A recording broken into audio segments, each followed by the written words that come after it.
નમસ્કાર ગુજરાત, તમે જોઈ રહ્યા છો આજના ફટાફટ અને તાજા સમાચાર। તો આગળ સમાચારની વાત કરીએ તો હવામાન વિભાગના ડાયરેક્ટર અભિમન્યુ ચૌહાણે જણાવ્યું હતું કે આગામી 5 દિવસ દરમિયાન વાતાવરણની વાત કરીએ તો આગામી 24 કલાકમાં ગુજરાતના અમુક વિસ્તારોમાં કમોસમી વરસાદ પડી શકે છે, જેમાં સાઉથ ગુજરાત તેમજ સૌરાષ્ટ્રના અમુક વિસ્તારોમાં છૂટોછવાયો વરસાદ પડી શકે છે।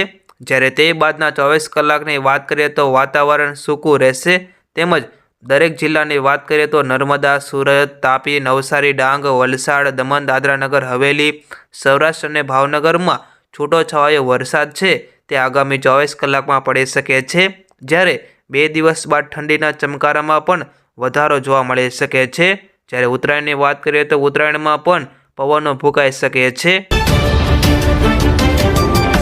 તો રેલવેમાં મુસાફરી કરતા લોકો માટે સમાચાર આવ્યા, જેમાં અમદાવાદના અત્યારે સાબરમતી સ્ટેશન ઉપર એન્જિનિયરિંગ કામના કારણે આ ટ્રેનોને અસર થઈ, જેમાં અત્યારે અમદાવાદથી પસાર થતી 6 ટ્રેનોને સંપૂર્ણ રીતે અત્યારે રદ કરવામાં આવી। જેમાં વાત કરીએ તો 25 જેટલી ટ્રેનોના રૂટમાં પણ ફેરફાર કરવામાં આવ્યો છે। જ્યારે મહત્વનું એ છે કે ઉત્તર અને મધ્ય દક્ષિણ ગુજરાતની ટ્રેનોને અસર થઈ, જેમાં ભાવનગર ડિવિઝનને લઈને દોડતી સુરત મહુવા, બનારસ, વેરાવળ અને 11/1/2024ના રોજ તેમના નિર્ધારિત રૂટ ઉપર અમદાવાદ, ગાંધીગ્રામ, બોટાદને બદલે હવે બદલાયેલા રૂટ છે તે અમદાવાદ, વિરમગામ, બોટાદ કરવામાં આવી દેવામાં આવ્યો છે। તો સુરત જિલ્લા શિક્ષણ અધિકારીએ પરિપત્ર જાહેર કર્યો, જેમાં જિલ્લા શિક્ષણ અધિકારી દ્વારા તમામ સ્કૂલોને અત્યારે પરિપત્ર મારફતે જાણ કરી હતી કે બાળકોને શારીરિક શિક્ષા કરના સ્કૂલની માન્યતા રદ કરવામાં આવશે, તેમજ સ્કૂલમાં વિદ્યાર્થીઓને શારીરિક શિક્ષાની ફરિયાદ વધતા આ નિર્ણય લેવામાં આવ્યો। ત્યારે અત્યારે કોઈ પણ બાળકને શારીરિક શિક્ષા કે માનસિક ત્રાસ આપી શકાશે નહીં। જ્યારે આ બાબતે સુરત જિલ્લા શિક્ષણ અધિકારી દ્વારા જિલ્લાની તમામ ગ્રાન્ટેડ તેમજ નોન ગ્રાન્ટેડ પ્રાથમિક, માધ્યમિક અને ઉચ્ચતર માધ્યમિક શાળાઓને ઉદ્દેશીને આ પત્ર લખવામાં આવ્યો હતો।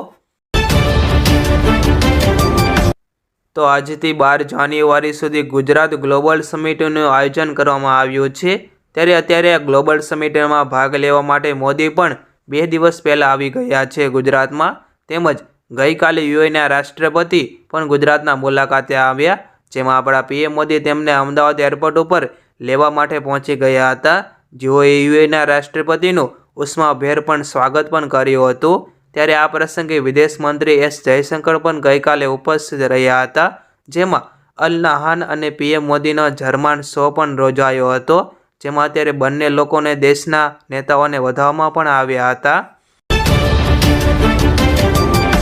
તો ગુજરાતીઓ માટે રાહતના સમાચાર આવ્યા, જેમાં રાજ્યમાં પેટ્રોલ ડીઝલના ભાવમાં રાહત મળી ગઈ। વાત કરીએ તો ઓઇલ માર્કેટિંગ કંપનીઓએ નવા ભાવ જાહેર કર્યા, જે મુજબ વાત કરીએ તો પેટ્રોલ અને ડીઝલના ભાવમાં 56 પૈસાનો ઘટાડો થયો છે। સાથે પાડોશી રાજ્ય મધ્યપ્રદેશમાં પણ 30 પૈસા અને ડીઝલના 28 પૈસા સસ્તું થયું।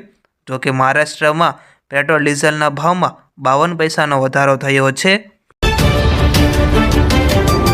તો મુખ્યમંત્રી યોગી આદિત્યનાથે 22 જાન્યુઆરીએ ઉત્તર પ્રદેશમાં શૈક્ષણિક સંસ્થાઓમાં રજા જાહેર કરવા અત્યારે સૂચના આપી। તો બીજી તરફ આપણા ગુજરાતના અમદાવાદના રાજ્ય શાળા સંચાલક મહામંડળ ટ્રસ્ટ દ્વારા રાજ્યની ગ્રાન્ટેડ અને સ્વનિર્ભર શાળાઓના સંચાલકોને અત્યારે અપીલ કરી છે, જેમાં 22 જાન્યુઆરીએ પ્રાણ પ્રતિષ્ઠા મહોત્સવને લઈને શાળામાં રજા રાખવામાં આવે, જેથી કરીને તે દિવસે વિદ્યાર્થીઓ પોતાના પરિવાર સાથે ભગવાન શ્રી રામના પ્રાણ પ્રતિષ્ઠા મહોત્સવને ઘરે બેસીને નિહાળી શકે। તેમજ રાજ્ય શાળા સંચાલક મહામંડળે દર વર્ષે મળતી સ્થાનિક રજા પૈકી એક રજાનો ઉપયોગ કરવામાં આવે તેવી પણ અત્યારે અપીલ કરી છે। તમારા આના ઉપર શું વિચાર છે તે તમે કોમેન્ટ કરીને જરૂર જણાવો। તો મહારાષ્ટ્ર સરકારે અત્યારે મોટી જાહેરાત કરી, જેમાં દૂધ ઉત્પાદકોને ખેડૂતોને પ્રતિ લીટર 5 રૂપિયાની સબસિડી આપવામાં આવશે। વાત કરીએ તો આ નિર્ણય કેબિનેટની બેઠકમાં ગઈકાલે લેવાયો હતો, જ્યારે આનો લાભ મહારાષ્ટ્રના ખેડૂતો અને દૂધ ઉત્પાદકો જ મેળવી શકશે। તેમજ રાજ્યના સીએમઓએ આ જાણકારી આપી છે। જેઓ સહકારી મંડળીઓને દૂધ સપ્લાય કરે છે તે પશુપાલકોને આ સુવિધા મળશે, તેથી ખાનગી ક્ષેત્ર દૂધ વિક્રેતાઓને આ સબસિડીની માંગ પણ અત્યારે કરી રહ્યા છે। જ્યારે આપણે આનો ગુજરાત ઉપર સરકાર શું વિચારણા કરશે તે અત્યારે જે જોવાનું બાકી રહી ગયું।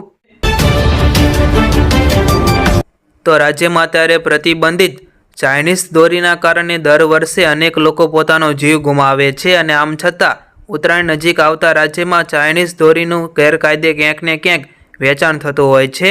ત્યારે આ વર્ષે પણ ઉત્તરાયણ નજીક આવતા ચાઇનીઝ દોરીના કારણે મોતના સમાચાર સામે આવ્યા, જેમાં ગઈકાલે ચાઇનીઝ દોરીએ નડિયાદમાં એક યુવતીનો બચારીનો ભોગ લીધો હતો। જો તમે પણ આવી ચાઇનીઝ દોરી વાપરતા હોય તો બંધ કરી દો, એના કારણે પશુ મનુષ્ય પણ જીવનો ભોગ બનતા હોય છે। ખાસ તમારી અપીલ છે। તો સરકારી નોકરીઓ શોધી રહેલા ઉમેદવારો માટે સારા સમાચાર આવ્યા, જેમાં આવકવેરા વિભાગે મુંબઈ પ્રદેશમાં ભરતી માટે જાહેરનામું બહાર પાડ્યું છે। જે મુજબ સ્પોર્ટ્સ કોટા હેઠળ ઇન્સ્પેક્ટર, સ્ટેનોગ્રાફર, ટેક્સ આસિસ્ટન્ટ સહિત ઘણી જગ્યાએ ભરવામાં આવશે। જ્યારે આ અભિયાનમાં છે તે કુલ 291 જગ્યાઓની ભરતી કરવામાં આવશે અને ઉમેદવારો આ ભરતી માટે અધિકૃત સાઇટ incometax.mumbai.gov.in ઉપર જઈને અરજી કરી શકશે અને અભિયાન માટે અરજી પ્રક્રિયા પણ અત્યારે ચાલી રહી છે। જ્યારે ઉમેદવારો 19 જાન્યુઆરી સુધી અરજી કરી શકશે અને છેલ્લી તારીખ પસાર થયા બાદ ઉમેદવારો અરજી કરવાની તક મળશે નહીં। તો જે લોકો ઓનલાઈન પેમેન્ટ કરે છે તેમને કેન્દ્ર સરકારે અત્યારે ભેટ આપી છે। વાત કરીએ તો પહેલાં યુપીઆઈ પેમેન્ટ માટે 1 લાખ રૂપિયાની મર્યાદા નક્કી કરવામાં આવી હતી, પરંતુ હવે આ નવા નિયમ હેઠળ એનપીસીઆઈ અને આરબીઆઈ મર્યાદા 1 લાખથી વધારીને 5 લાખ રૂપિયા કરી દીધી।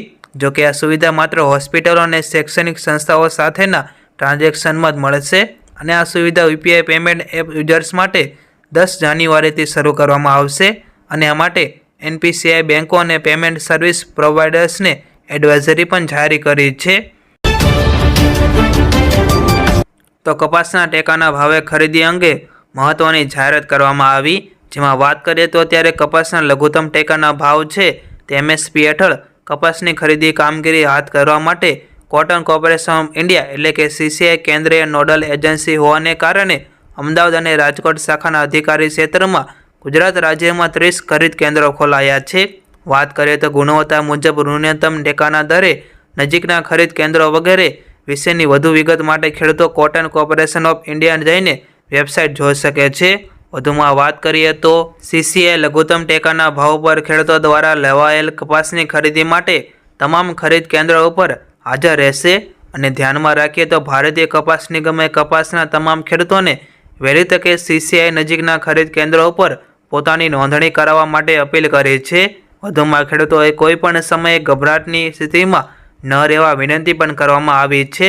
જ્યારે કોઈપણ મુશ્કેલી અથવા જરૂરી સહાય માટે ખેડૂતો નજીકના ખરીદ કેન્દ્ર ઇન્ચાર્જ અથવા શાખાના વડાનો સંપર્ક કરી શકે છે। તો સોના ચાંદીના ભાવ વિશે વાત કરીએ તો આજે 22 કેરેટ 10 ગ્રામ સોનાના ભાવમાં 500 રૂપિયાનો વધારો થયો। તે સાથે નવો ભાવ 58,500 રૂપિયા થયો, જ્યારે ગઈકાલે તેનો ભાવ છે તે 58,000 રૂપિયા રહ્યો હતો। જ્યારે 24 કેરેટ 10 ગ્રામ સોનાના ભાવમાં 400 રૂપિયાનો વધારો થયો। તે સાથે નવો ભાવ 63,200 રૂપિયા થયો, જ્યારે ગઈકાલે તેનો ભાવ 62,800 રૂપિયા રહ્યો હતો। જ્યારે 1 કિલોગ્રામ ચાંદીના ભાવમાં 1000 રૂપિયાનો વધારો થયો છે અને સાથે ભાવ 76,600 રૂપિયા રહ્યો હતો। તો અત્યારે ભારત દેશમાં અન્ય રાજ્યોની સરખામણીમાં દેવાદાર ખેડૂતોમાં ગુજરાત 9મા ક્રમે આવી ગયું। જ્યારે એક માહિતી મુજબ ગુજરાતમાં 37,28,639 ખેડૂતોએ કૃષિ લોન લીધી છે અને એમાં 37.28 લાખ ખેડૂતોને માથે 98,285 કરોડનું દેવું છે। જ્યારે લોન મુજબ વાત કરીએ તો ગુજરાતના દરેક ખેડૂતો માટે સરેરાશ 2,63,595 રૂપિયાનું દેવું થાય છે। જ્યારે આપણે તેલંગાણા સરકારની લાખે રૂપિયા સુધી કૃષિ લોનની 15મી ઓગસ્ટ રોજ માફ કરી હતી, જે કારણે ગુજરાતમાં લોકસભાની ચૂંટણી આવવાને કારણે કરી દેવામાં માફી લોન અંગે મુદ્દા ચર્ચામાં આવી રહ્યો છે। હવે જોઈએ કે આ ચૂંટણીમાં ગુજરાત છે તે દેવા માફી અંગે ખેડૂતો માટે જાહેરાત કરી શકે છે કે નથી કરતી। તમારું શું અંગે નિવેદન છે તો કમેન્ટ કરીને જરૂર જણાવો।